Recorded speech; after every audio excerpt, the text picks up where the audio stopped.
Okay, how are you people? I was thinking about something. Uh, you know, the topic that I wanted to talk about,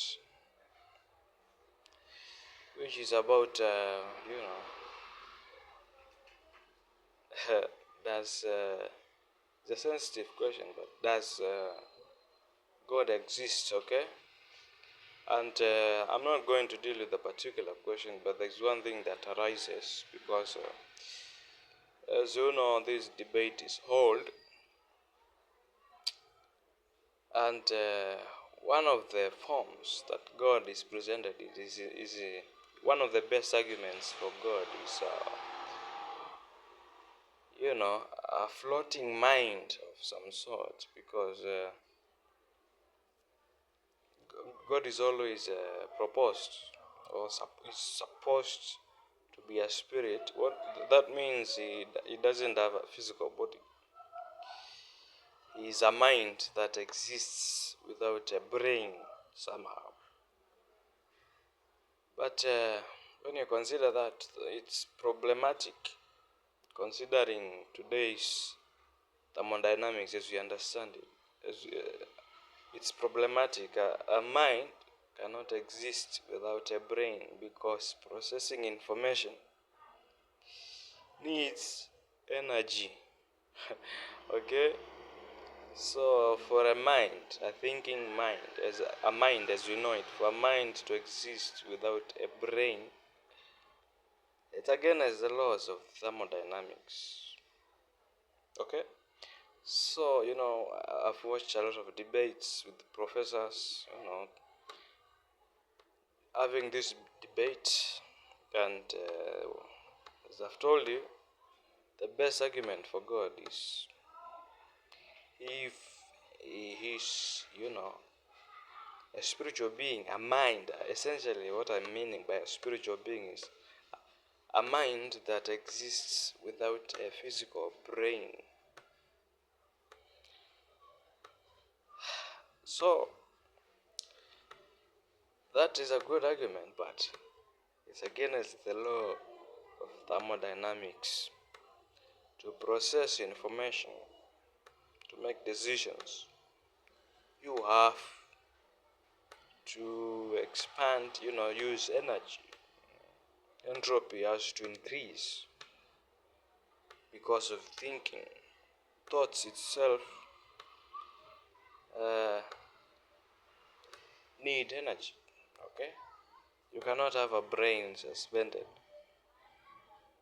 without you cannot have a mind without a brain. Okay? And thermodynamics forbids that, or forbids a mind from existing without a brain. So, if God exists, then it means thermodynamics is false. But if thermodynamics is true,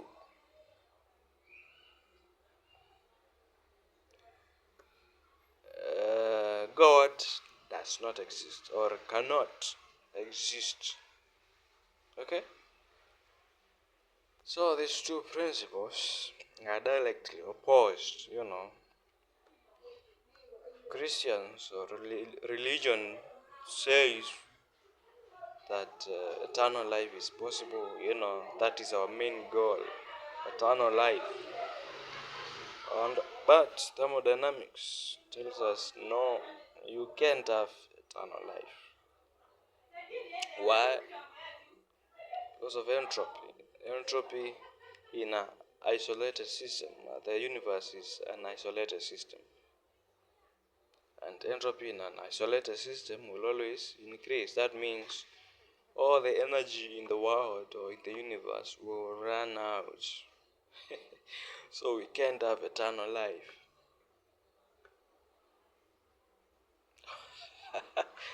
Okay. Yeah. So these are two principles that are opposed,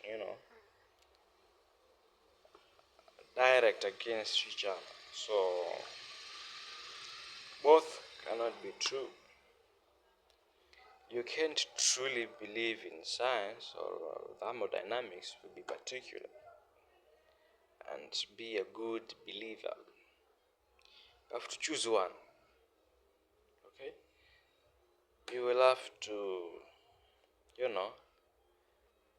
maybe believe that entropy doesn't increase. One of the consequences is that also time will cease to exist. If entropy doesn't increase, time stops. Okay? If entropy can reduce or decrease spontaneously, it means you can travel back in time. If that's true, but I think so.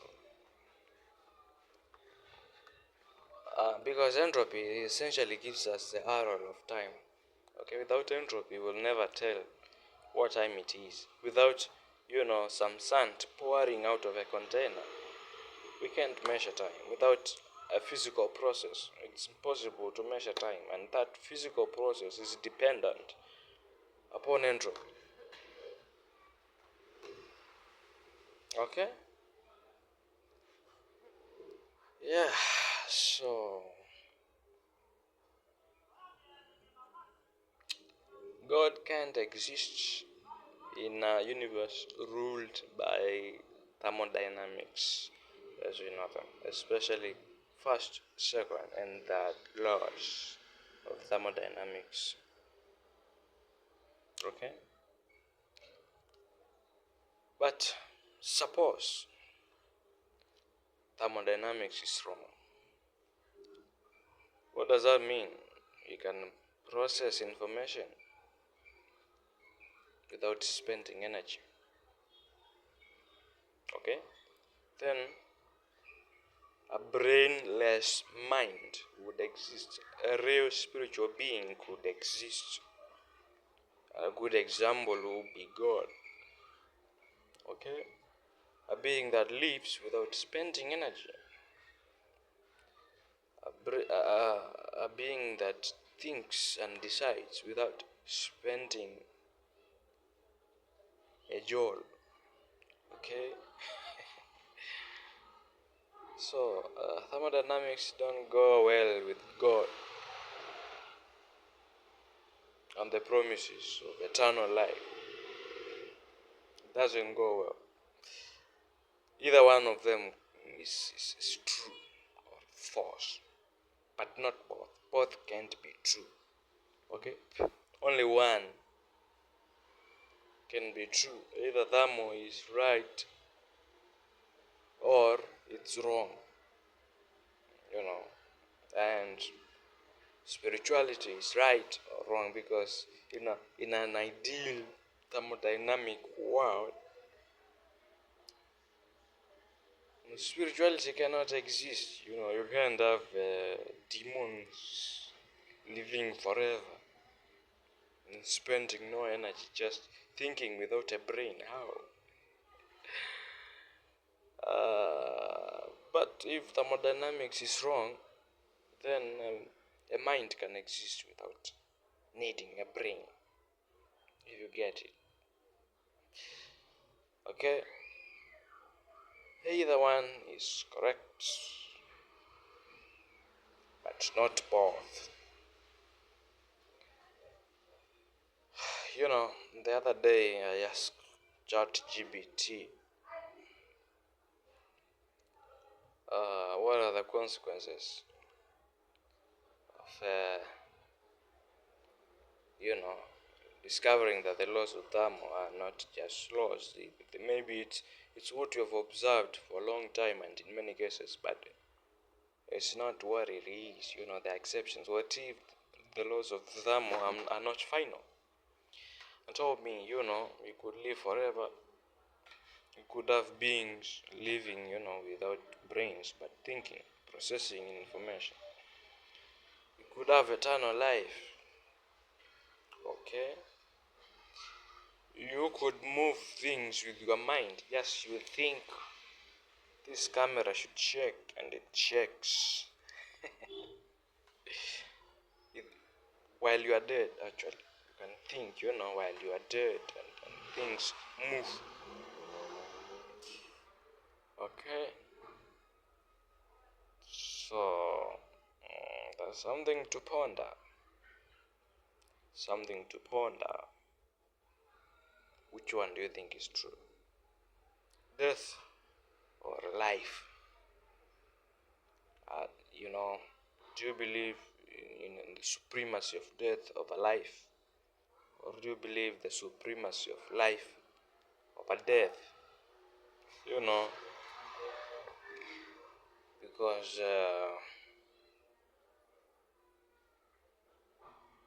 if everything is going to die, the heat death of the universe, after the billions of years that we can have, we will eventually die. Nothing will be productive anymore. It will be equilibrium everywhere. Alright?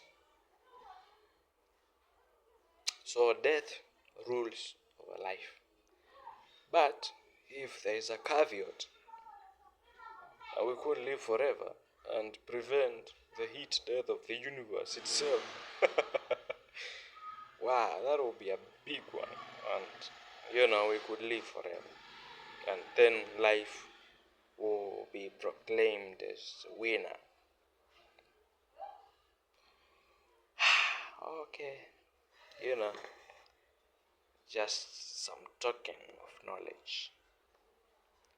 Goodbye, see you next time.